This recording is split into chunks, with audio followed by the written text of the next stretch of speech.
Assalamu alaikum rahmatullahi wa barakatuh, everyone. This is our continuing live stream of the Happy Strong Family podcast, weekly edition. We go live every Sunday from the offices of Masjid Darul Iman. We have a studio here. And this time around, I am very pleased to focus on volunteerism.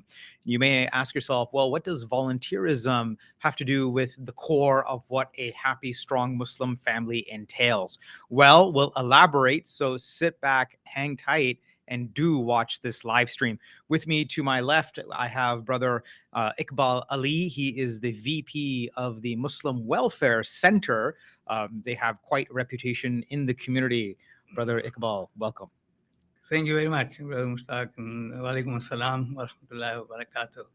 Now, tell me, you actually have a family connection with the Muslim family, or rather, I should say, with the Muslim Welfare Center, a family connection at that. That's where I'm really trying to get to. So, do explain. Let's kick it off, because I want people to understand that the core or the nucleus of a family could very well be service to humanity, right? That is a tenet of Islam. The Muslim Welfare Center does that. You have a personal connection with that legacy, with that history. So let's kind of let's surface that up and kind of really highlight that. Sure. I'm, of course, Muhammad Iqbal Ali, and one of the directors on the board. Mm-hmm. And perhaps if I didn't have that family connection, I wouldn't have that connection with Muslim Welfare Center if the organization had ever come up. The founders were my parents, Major Muhammad Abbas Ali, a retired major of the Pakistan Army, and Sarwar Jahan Begum, his wife. Those were the two founders way back in the early 90s. And I'm by profession, I'm an engineer. Okay. And a nuclear engineer, so I had no connection with no connection, but little connection with the organization. When it started, I knew what's happening. I would help in any way possible.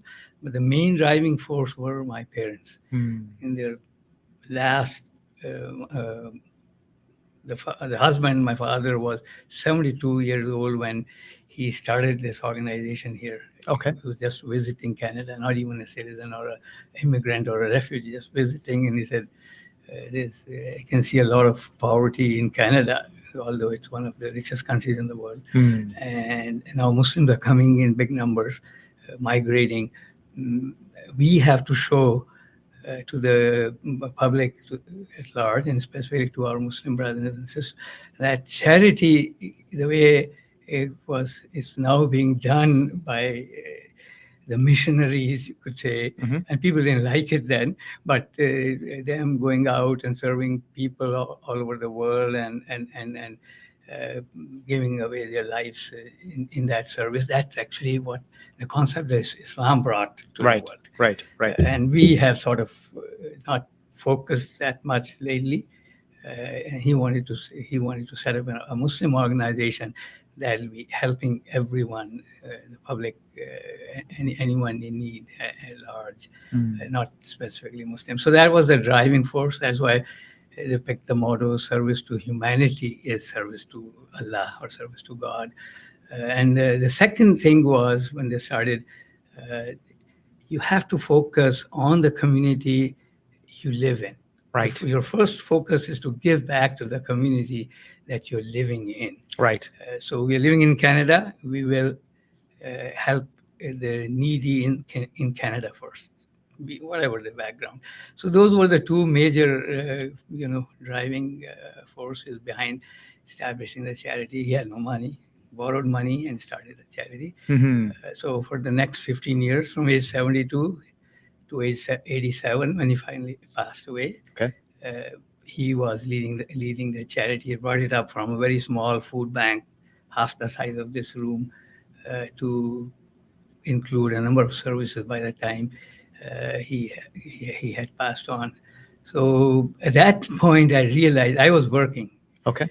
I was working in the nuclear industry, and still am, and here in Canada. So, but then I realized that this is a legacy.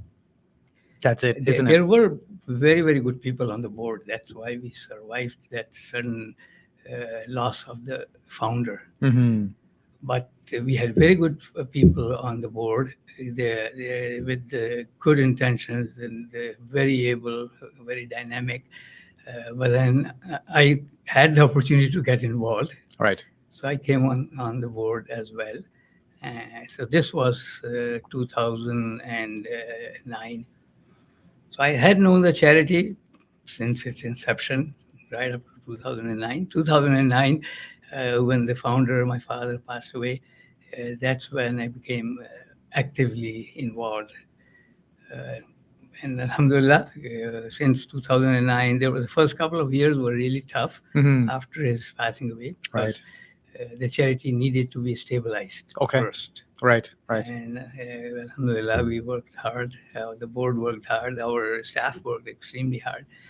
Very sincere people, both in the board and on our staff. Mhm. We're so fortunate that we were able to stabilize. And then from then on, after 2010 onwards or 2011, we were able to gradually build up on the foundations that had been laid. So that's Right. my connection, family-wise, with the charity. Yeah, so I tell you one thing, and Yes, I please. keep repeating that so often. If my parents had not started this work, Mhm. I will have perhaps never gotten the chance to do what I'm able to do now. Right. I'm telling you, it Mhm. is something else when we say, when we see problems in the world or we see issues, and we say, oh, why can't someone do this or why Mm. can't someone do that? That's all what happens in our drawing rooms and living rooms when we discuss. But to be able to practically get engaged is a definite difficult step to take. Well, then, so then let's use that as a segue in terms of engagement, engaging the family members.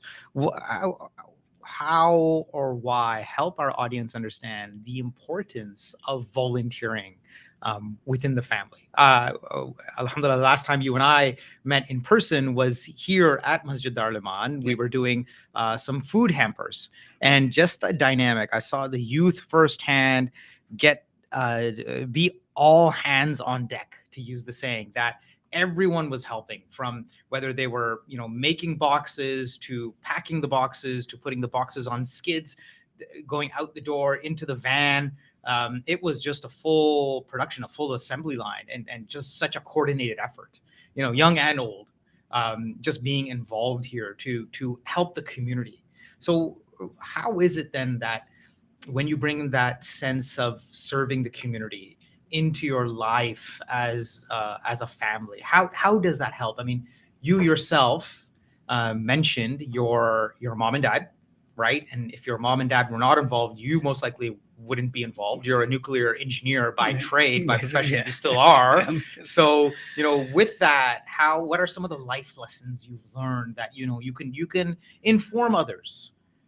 It's very important for our parents, especially, uh, to get involved in volunteering, Mhm. in any sort of volunteering, not only with the charities or Muslim charity, but there's tons of different places where volunteers are needed and we can Mhm. help as volunteers. The hospitals, even the animal hospitals or the The animal shelters, shelter, sure, yeah. everything. As a Muslim, we are responsible for taking care of the environment, including, of course, the human beings come first, but the animals, the plants, the trees, our resources. So volunteering for us, as a Muslim or even not as a Muslim, is essential for the betterment of our society. First of all, for maintaining our social connection, and secondly, for the betterment, improvement of the space around us, or Right. of the society. So that's our responsibility. Absolutely. We are not doing anyone else any favor. We are doing a favor to ourselves, Yes. and fulfilling a duty upon us to Allah subhanahu wa ta'ala and to the larger society. So in my case, as I said, I got this opportunity. I was lucky. I got this opportunity to see things from the inside and to build and to try and find the time to build on those values. Uh, but as a parent, I think it's very important for our parents listening to get involved, bring their kids to see from the very beginning what a joy or what a pleasure it is to be working for others, helping others. Definitely, definitely. Now, let's use that as as an extension, as an on ramp now for the youth. The parents get involved. Okay, they bring the youth. They bring their children. They bring their kids and say, okay, kids, children, this is what volunteering looks like. Let's give back to the community. Let's serve the community in which we live in. How does that expand the mindset of a youth? What does that do for their horizon, for their thinking? Yeah. So there are a number of benefits. Number one, socializing. Okay. Socializing in a good environment, in an environment that's beneficial to the society as a whole, Right. and ultimately beneficial to you. Everything you give out comes back to you in a greater with a greater value. So that company that they get when they volunteer, I wouldn't say in order of priority, but I'm saying one of the main values is getting to work or socialize in an environment that is safe and that is conducive to the well-being of the larger community. Right. And get that brings fulfillment to your hearts, to your own heart.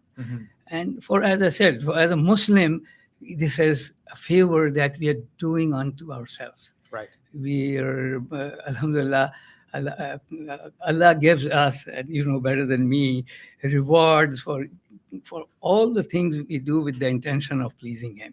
Even when we eat or we are feeding ourselves, but we do it with the intention of doing in the way that Allah subhanahu wa ta'ala or His Prophet Muhammad sallallahu alaihi wasallam taught us, brings us the added benefit, not only feeding ourselves, but also the barakah that it brings, that Allah subhanahu wa ta'ala gives to us. So that's one thing, involvement in the community. Yes. Furthering your even your career goals. Okay. When you volunteer, You talked about that group, Project Ramadan, we did the basket building here. Yeah. Most of them were professionals, young engineers, young doctors and accountants, and you name it, or whatever, different trades. They find this outlet as a means to see how things can be organized better. Yes. How to see where the problems are. Right. You saw them. So they don't only end by making the baskets and loading the vans or trucks. They do the whole package. You must have seen their teams doing the cleanup. Yes.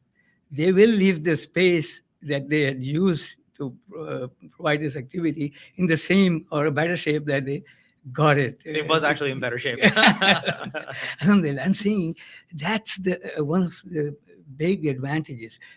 Our youth, our children, and our adults as well learn how to organize and the essentials of imparting value to something.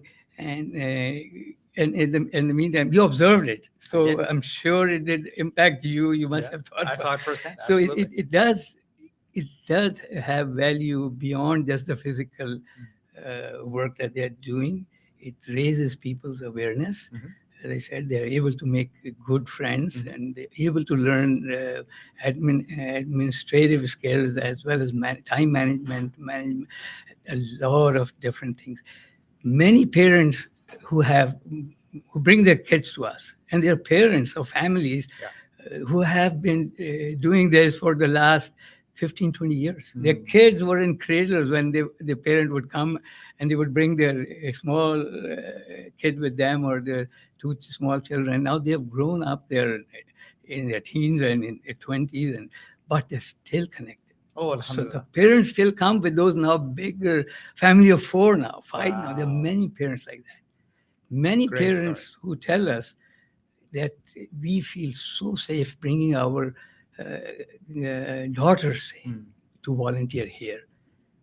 The environment is safe, and the skills they learn, and the mental or contentment that they get. Right. And so we feel safe leaving our children here to volunteer. Although if the children are small, the parents will we require the parents or someone, a guardian, to be there as well. Right. But I'm saying that one of the major things we feel, especially in any society, is can our daughters or sisters be safe when they go volunteer in a place? For sure. Alhamdulillah, we have been able to provide that environment. I know many organizations are doing the same. We are just a small charity. We've been working hard for the last almost 30 years now. Volunteering for us is a real value to us.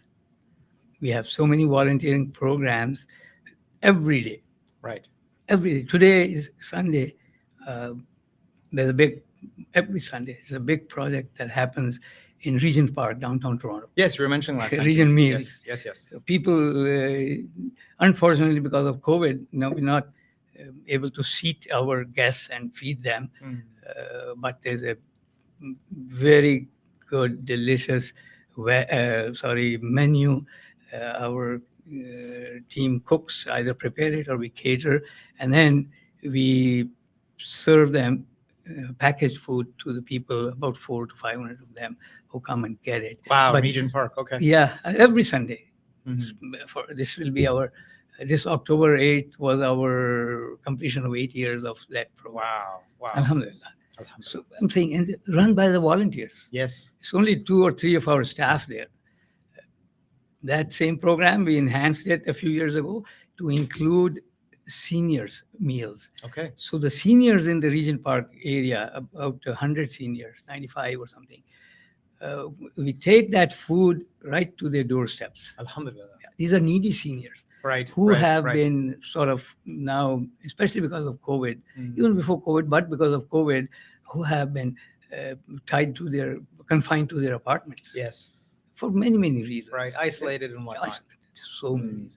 So the wait for these, so we do that twice. Once now every Sunday, we prepare 100 additional meals, package them. Our volunteers take them to the doorsteps of the seniors. Right. And then on Thursdays, I guess, the second day, when we do that, enough food for them to last 2 days or something. But I'm saying that's all the work done mostly by volunteers. Wonderful. So, now let's come back full circle. And I don't know if there's enough time to execute this, but as you know, I'm also on the board of Masjid Darul-Iman. And last time you guys were physically here at Masjid Darul-Iman.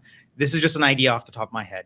And I'm speaking for myself, not on behalf of the board, but is there enough time? Because even at work, I've had this question many a time that, Christmas is coming up, the holiday break is coming up, many companies will give a few days off, or many companies will give like the week off, or you can maybe work from home or something like that, or at least you have a day of volunteerism. My own company is looking at that, professionally speaking. So is there enough runway to maybe do like a Christmas food hamper or basket drive here at Darul-Iman again, or at any other location for that matter? Definitely. Okay. Definitely. Anytime you want our help or support, alhamdulillah, you're doing so much good yourself. But we specialize in a few things. Well, that's the thing. So we are all I'm saying is there enough time for us to collaborate together to actually Christmas have something physically Christmas here? is like 6-7 weeks away. But still 6-7 weeks away. Yeah. For us, give us a week and we'll that's what I wanted we'll to find inshallah out. do That's something what I wanted to find out. Okay, that'll be really useful. Okay, perfect. Volunteering, I'm just coming back to Regent Park, for example. Yes. This morning, it's Brother Muhammad Faqih from Paramount, who's volunteering, who's cooking the 500 meals at Regent Park. Shout out to Brother Faqih of the CEO of Paramount Foods. What a pillar of the community. Every other Sunday, or at least 2 Sundays in a month, he will be there cooking himself. Funding it as well, because it costs. Such a standout pillar of the community. Alhamdulillah. If this man does not get the Order of Canada, I don't know. We should do something for him. Allah bless him for all his hard work. And he brings on other CEOs. because he has such a. I'm just telling you how volunteering helps. He makes volunteers out of those people. And those companies or those big corporations that come and volunteer with Muhammad Faqih later on become independent volunteers. Many of them bring their own employees. Right. So there's always an opportunity with us. You give, as I said, you give us a week, and we'll inshallah organize. Inshallah. Okay. Awesome. But if you give us 5-6 weeks, you tell us now, we'll make sure that happens. Okay. Inshallah. I'll put it into one of our Sure. WhatsApp groups and for the Dawah and Outreach Committee, and we'll make it happen, inshallah. We do have a few questions from the audience, so that's one of the benefits of doing this live stream. Producer Kasha, if you're always here in the production booth, go on, please. Yes, Jazakallah khair. So we have a question here. May Allah reward Welfare Center and grant success. Are you recruiting volunteers? How do we get involved? What are the types of employee? It says employee, but I think volunteer tasks. Oh, great question. So before we answer that, let me just flash the contact information on the screen here. Great. Thank you. And also I'll show the website. So it's muslimwelfarecenter.com. So there's a lot of great information on here about all the programs that they're running in Canada and internationally. For example, the Regent Park one we were just talking about. So alhamdulillah, when you look at the list of projects, it's actually quite amazing, both in Canada and internationally. There's opportunity if you want to donate some money.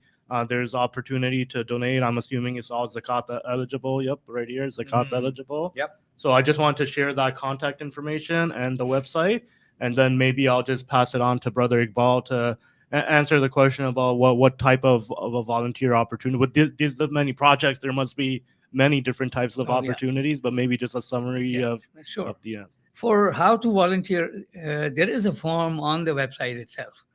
Haven't been to my website for a while, but I'm sure there is. Yeah, volunteer. So there is a form that they can fill, and one of the manager who's responsible for volunteers will then immediately respond. Okay. And then it asks you what type of work you want to do as a volunteer. Right. And you can say a specific thing or a number of things or whatever. You can tick mark those items. So inshallah, there'll be someone who will contact you, register you, for a lot of our work, we need the police clearance as well. Right. But many of our volunteers work with children, with seniors, with the vulnerable population. So as a standard, we require now police clearance. Very easy to do. Yeah. This can be done online. Absolutely. Good to know. So that's how you can register to volunteer. As for what you can do, as you said, there are so many projects. Alhamdulillah, at this time, we internally, domestically, and abroad, we have more than 30 different projects. Okay, do tell. Yeah. So food-related projects. As I said, there's the food banks, there's the soup kitchens, there's the Project Ramadan, there's the Meals on Wheels, the general Meals on Wheels that we do in Toronto and in Hamilton. Then there's the Meals for Seniors program. We have programs with the public schools, a nutrition program. Okay. So we support now, I think there's about 26 to 30 different schools, most of them with TDSB, but some of the schools with the Durham region. Okay. And I think a couple maybe with the York region.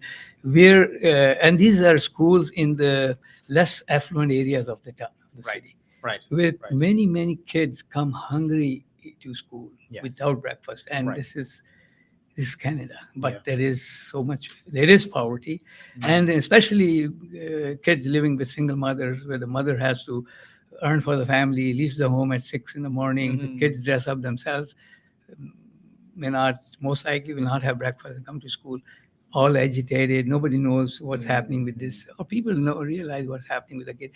That's why we embarked on helping these schools with the morning snack. Alhamdulillah. Great initiative. As they come in, I don't know if it's 9 or 10 o'clock when they have this break, they're served healthy snack. So we coordinate with the board, Toronto District School Board, and with the agency in Durham, for example, because they control the menu. Right. We support their program, but they have to standardize. They have to look at the safety of the kids and all that stuff. Right. What is halal? What's not halal? Exactly, yeah. So Alhamdulillah, we started with 3 schools. Now it's up to almost 30 schools. Alhamdulillah. And we tell them we identify the schools. They provide us a list. They do maintain a list based on the poverty, the scale they have Okay. to measure the poverty Okay. That's level of the important. neighborhood. Yeah, it's very important. So the school does do a very good job of that. Mm. The school board. I had no idea. That's Yeah, a great. yeah, That's I'm a great saying initiative. there's so much we have learned. Yeah. So that initiative has been on since 2010. Okay, alhamdulillah. The school nutrition program. So there are a number of feeding programs that we do, and then of course abroad, we're doing all sorts of food banks. We have abroad. Abroad means mostly Pakistan, because that's where we come from, and we have a structure there, a Muslim welfare in Pakistan Okay. as well. Understood. Yeah. But then we have the shelters. So the Okay. the women's shelter, which is the largest in the Durham region, shelter for women and children, has been operating since 1996. Mhm. And we have now, last year in November, we started a transition home. Okay, like Nisa So, homes. Okay. Not Nisa home, yeah, like maybe Nisa home, but ours is, we call it Muslim welfare residences. Okay, residences. So it's a larger. We bought a motel, 27-room motel, converted it into residences Okay. for women who become chronically homeless. Mhm. There are many women who bounce from one shelter to another Oh my, because okay. emergency shelters allow them only up to 3 months to stay. Right. Right. In the transition home, we allow them 3 years. Mm. And then we have training programs, we have mental health programs, trying to teach skills or trades to those women to Right. be able to stand on their own feet. Alhamdulillah. So there Alhamdulillah. are opportunities if you want to do volunteering in the shelters. Mm. We can provide you. There are so many other disaster relief programs that we do. We send food out from here, and tents and all that our volunteers come and package. We have free clinics. We are only, I think, if you Google free clinics in Toronto, you may get 8 or 10 hits. 2 of those free clinics are Muslim welfare centers. Oh, free clinics. mashallah. Since 2010, alhamdulillah. These are professional doctors practicing who give us a day in a month. We have about 25 doctors who on our panel. Wonderful. Wonderful. So those are volunteer doctors. Yeah. So if you're a doctor, if you're a nurse, if you're a medical professional, most welcome. Wonderful. I had zero idea of. We've been doing it Amazing. since 2010. So the last 3 years or so, because of COVID, we have had to do it online. Right. So both our clinics are not operating physically now, but we have 2 online clinics every week. So 8 to 9 to 10 clinics a month. Wonderful. Alhamdulillah. Wonderful. Those are volunteers. Many other opportunities to volunteer. Please do come, talk to the manager, talk to us. Inshallah, we'll provide you the right opportunity. Now we do have a question from producer Kashif himself. Please. Yeah, I've been listening very actively here, and I have a few questions actually. Yeah, go ahead. So one is, mashallah, when you talk about the projects and what you're involved in, alhamdulillah, mashallah, may Allah make it a success and of benefit, and so many different things. And to think, when you were describing before that they started from your father's vision, who was a senior, you mentioned, right? When he started Muslim Welfare Center. 73 years old. 73 years old, Yeah. mashallah. So I'm just about leaving wondering, legacy. yeah, like most people at 73, they're sort of winding down and stuff. And mashallah, he started this legacy. So what is something we can learn from about him? Like, what habits did he have? Or like, what was some personality, or your mother also, that enabled them to sort of later in this life, be contributing members like this and such active? Great question. Very good. I do agree. I mean, what we saw, he was in the Pakistan Army, in the infantry. And before partition, I mean, he started his career in 1942 in the Hyderabad Army in India. Oh, my parents are from Hyderabad originally. So he was in the Nizam's army. Okay. He went to the military academy in Dehradun, in Dehradun, India. Okay. The Indian military academy. I'm saying, so he was a well-groomed soldier, a foot soldier, very disciplined. Throughout my life, we've seen him get up very, very early in the morning him and my mom very early in the morning. All sort of we didn't have the opportunity to sleep in, and they would wake us up. So, and very disciplined, very compassionate. Both of my parents, Alhamdulillah, and right. Allah bless them Ameen. for that. I think some of it has come down to my siblings as well. We try to emulate our parents, of course.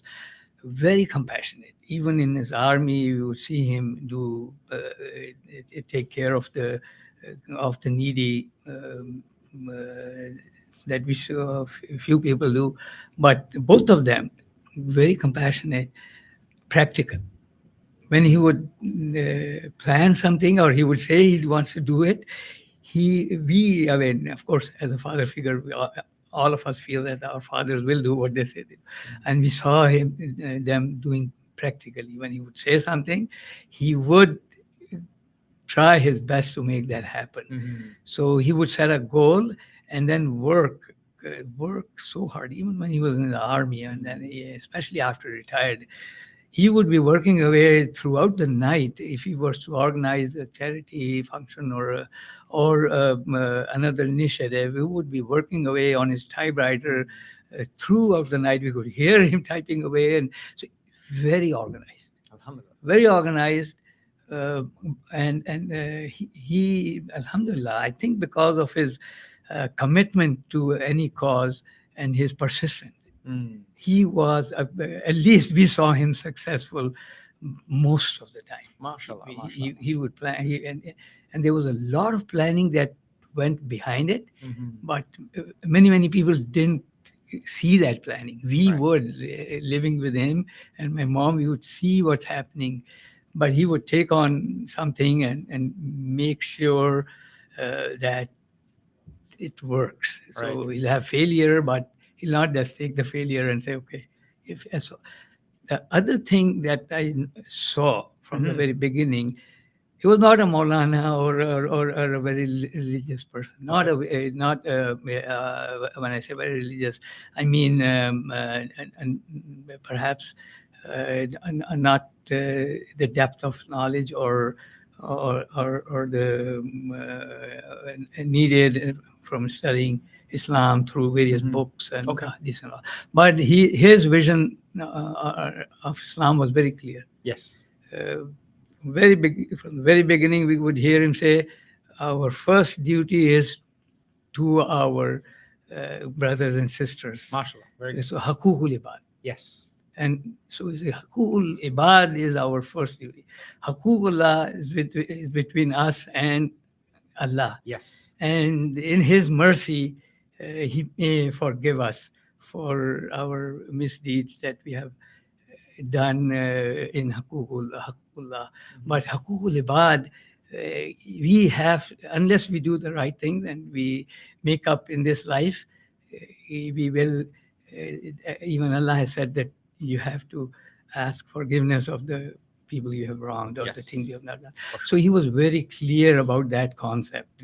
I think those were the things that actually drove him. Well, there are such strong parallels to the Prophet Muhammad sallallahu alaihi wasallam. Even I'm taking this Islamic comprehensive class here at Masjid Darul Iman, and one of the first courses within that class is the Seerah of the Prophet Muhammad. And it's not a surprise, but it was a surprise to me that the Prophet Muhammad sallallahu alaihi wasallam, right after Fajr, he'd after the Salah, maybe he'd spend maybe 30-40 minutes back home having breakfast and whatnot, and then he'd go to Masjid Nabawi. And then, like you're saying, like your own father, he had that discipline where he'd reach out to the community. You know, his first question of the day was, you know, who's sick, so that I can go visit them. You know, who passed away, so I can go visit their family members. And then who would like to learn, something of the faith, right? And then he would stay there until maybe around 11 o'clock-ish, 12 o'clock-ish, and then break and then come back for Zohar Salah. So that was the Prophet Muhammad. So there's such strong parallels with your father that, you know, he was disciplined. You know, he'd get up, he had that morning routine, like you say, right? Exactly. And then he would do that community outreach, that ukukul ibad, meaning that there are rights of the people over you. You know, so who are these people? Like you're saying, people in the community.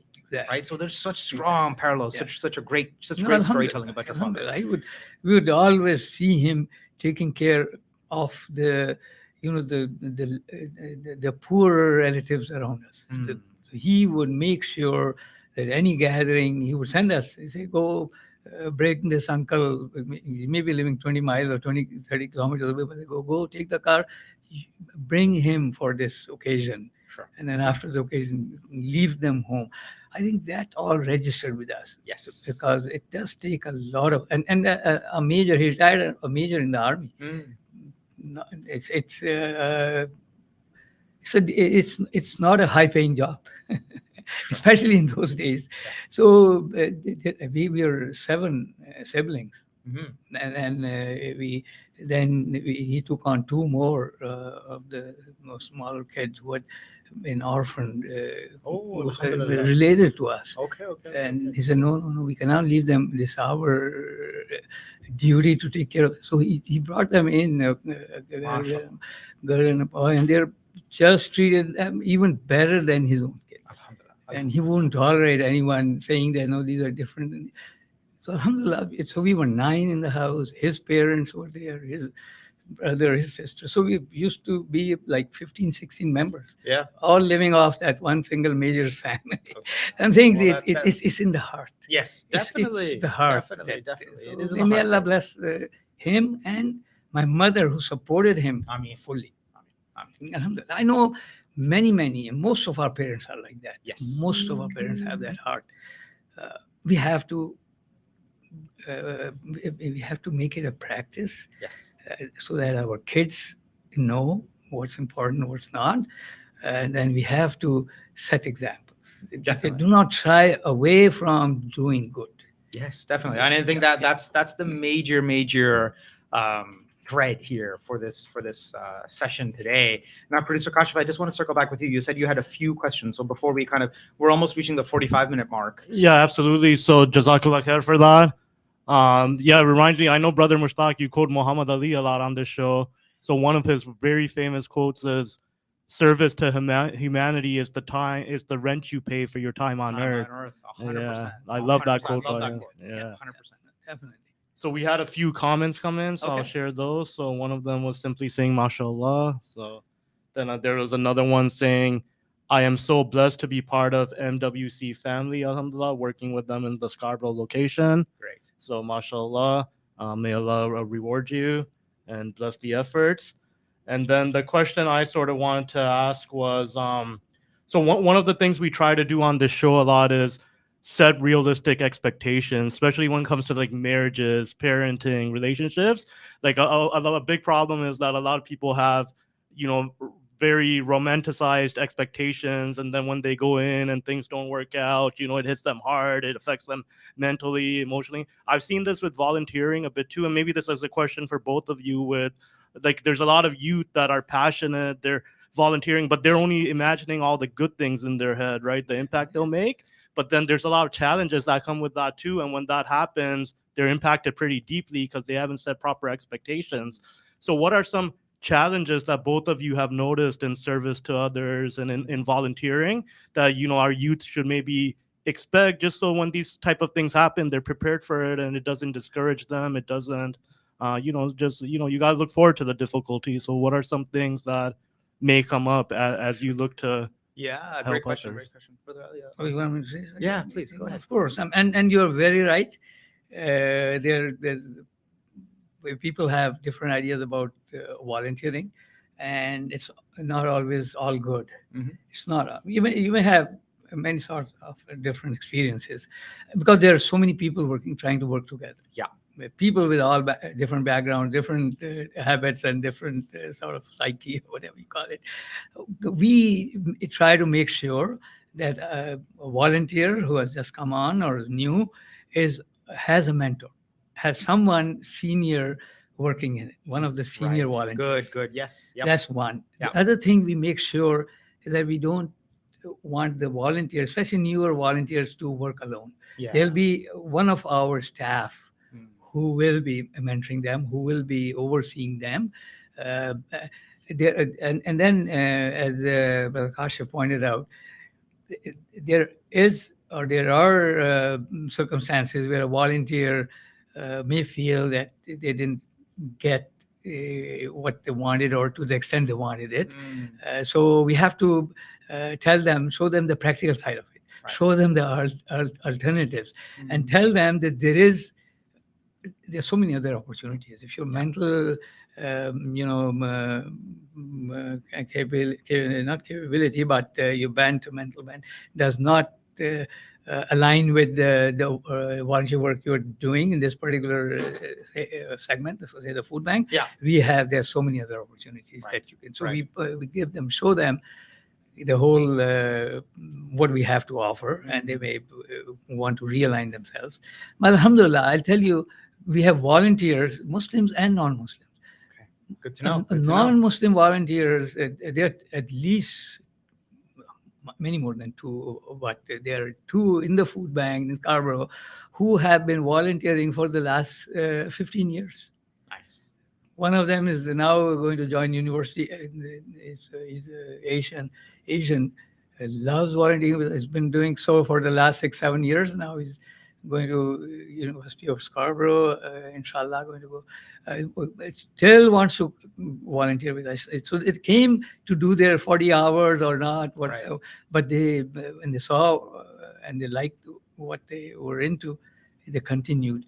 So inshallah, if we will find you the opportunity that will satisfy you. Yeah, and I think, I mean, Brother Ali and Producer Kashif, volunteerism in general is basically what you make of it. Now, that being said, to your point about romanticism, or just having this expectation in your head, really, it's going to be like a movie. It'll all just be rainbows and unicorns. It'll just be walk in the park. It could be just that. It could be very well. If you come in with a positive mindset. If you come in with a positive outlook and just focus on positivity. But like you say, sometimes, people are people, and people can be funny. People can let you down. It helps that you have the buddy system. You're partnered, or you're paired up with a mentor. That completely helps. But I think one of the things that, since I've been volunteering or part of this masjid organization and with other organizations, it's always just clear communication. I think once you have a clear path of communication, you're able to communicate, and you're just able to say, hey, look, this is what I'd like to do. This is what maybe something that happened, or maybe, I just want to kind of understand what's going on. The more you're clear with yourself, you're clear with others, that dispels a lot of misconceptions or misunderstandings at the heart of what potentially could be bringing you down. Right. And sometimes it's just no fault of anyone. Maybe that's just, it just hasn't been clear to anybody. And you're kind of, bringing that clarity for the first time to the table. So I think volunteerism as a goal is something like Brother Ali is saying, we definitely should try to incorporate into our lives. It's that whole concept of giving back to the community. So don't try, definitely. Don't let it stop you. If you are kind of maybe, try and keep trying, something that you like. It may not be, the food bank, maybe with another opportunity. If you're a doctor, maybe you can give back to the community in that sense, or whatever profession you might be. There's something here, not just with the Muslim Welfare Center, but with other organizations that you could volunteer with. Now, Brother Ali, just the last few minutes for this session. How about we kind of highlight what's going on with the long-term care facility? That's a very, very ambitious project. And I'll say for myself, I know there might be this thought within the community that, oh my gosh, how could you leave your mom and dad in a long-term care facility, i.e. a retirement home? Mm-hmm. But, I know my own grandmother right now, she's still living in India, but she's at that vulnerable age now where she's in her 80s. She's going through Alzheimer's. There was a few episodes where she went to get a cup of chai by herself. She's still mobile. But the thing is, with Alzheimer's and with dementia, you tend to forget things. So she left the stove running. Yeah. Or the stove didn't ignite properly, as with any natural gas stove, right? And it's just a matter of maybe not in a I mean, not knowingly, but it could cause harm to herself and to others as well, Yeah, right? yeah. So I think, for my uncle who's looking after my grandmother, he right now has a live-in nurse, but he may have to look at placing her in Yeah. in some form of long-term care facility. So how about Mhm. you kind of just walk us through what this project entails? Yeah, so that's our brochure. Alhamdulillah. This project we've been trying for the last couple of years Mhm. to get this going, because this is a highly regulated industry. Yes. Long-term care is For very, very Canada. regulated. Right, right. But unfortunately, this is a place where Canada had most of its deaths during the COVID pandemic. Still, Uh-huh, uh-huh. 80% or over 80% of the people who passed away were in long-term care. Oh, okay, okay. Because these people are so vulnerable. Mm. And there are so many issues that could be a whole different program. What's Right. wrong with our medical and long-term care system? Sure. We wanted to build a long-term care where Muslims or even non-Muslim people from Okay. any faith Right. can have the environment they would like to be, especially in their golden years, in their last years, to be able to feel comfortable enough in their last few years that are Mhm. left. Long-term care, as you said, used to be, still is a taboo for many people. Sure. Oh, how can we leave your parents and you're not Mm. fulfilling your duty? Practically, if you see, Canada is of course a very I mean comparatively an advanced country. It's a first world country. Pakistan and India and those places, second, third world countries. But the good thing about those third world countries is that the family structure is still strong. In Canada or these advanced countries, it's not just the family structure that has gotten weak, but it's the demand placed on you or a family, on a young person who has just graduated from the school or university and is looking for a job and finding no job, is forced to move to a location away from where his parents live. He's Mhm. forced. He's going to send the money to support them. Right. But physically, I mean, there's so many practical. And then many people do not have kids. Yeah. Many seniors are singles. Mm. Many seniors, there are no kids, even the couple, one of them has passed on and they're stuck alone. So for the long-term care, the added thing is that it's seniors or people who now need some sort of nursing intervention, Mhm. perhaps on a daily basis. Assisted living. So that cannot be done at home. Right. Right. It's not a hospital or not even a nursing home. Nursing home, hospital are more intense. It is a place where your seniors will have timely nursing care and other assistance when they need it. It's more like a nursing home, but scaled down in terms of services. They're taken care of, not necessarily by the nurses only, but by other staff. So we got the permission from the government, from the provincial government, and thanks to the provincial government, the Ministry of Long-Term Care, to build a 192-bed facility. It's a big undertaking, one of our biggest for Muslim welfare. You were saying Yes, in Curtis, Ontario. It's in Curtis, Ontario, just east of Oshawa. Okay. And why Curtis? Because we couldn't find the land. We looked so much, couldn't find the land which has the appropriate zoning. Zoning is a big issue. Right. When right. it comes to actually building something, by the time you get it zoned, if it's not properly zoned initially, it could be several years Sure. down the drain. This one has the perfect zoning, so we can start to build tomorrow. Great. And that's what we are, inshallah, alhamdulillah, doing. We're in the planning phase. We have the permission to build a 192-bed long-term care. From the government of Ontario. From the government of Ontario. But we're calling it a campus of care, because beside this long-term care, we'll have another building for affordable housing for seniors. Alhamdulillah. Great. Inshallah, 100 unit or so. Awesome. So that's the next phase, inshallah, or we'll see if we can start in parallel. So now, how can the community help? This is such a great cause. Such a great cause. How can the community help? We, on our part, of course, when we started we didn't have any experience, Mhm. as many of our other projects. But we know that this is a need. Yes. We know there are people in our community who are already working in long-term care, experts in planning long-term care facilities. And we are now in the planning phase. Okay. We would like to plan a facility which is really supportive of people of our faith, for Islam, Muslims, Mhm. or of any other faith. Sure. So it'll be a faith and culturally sensitive facility that we want to build, Right. like our shelters we have. But so we need that input. We need that consultation from our people who have the experience.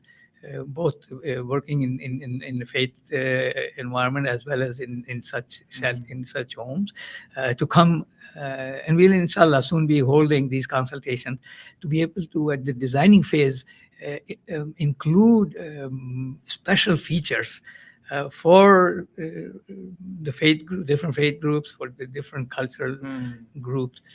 Now, what is the timeline? What is the timeline? Is this So- like a 5-year project, 10-year project, 3-year project? What is So the the project, timeline? so it has to be completed and open by 2025. 2025. Yeah. So literally 3 years. Or Okay. 26. Sorry, Okay. let me say. They give you 4 years to implement. Okay. So the first year from now, we started earlier this year or mid this year when we got the permission until middle of next year.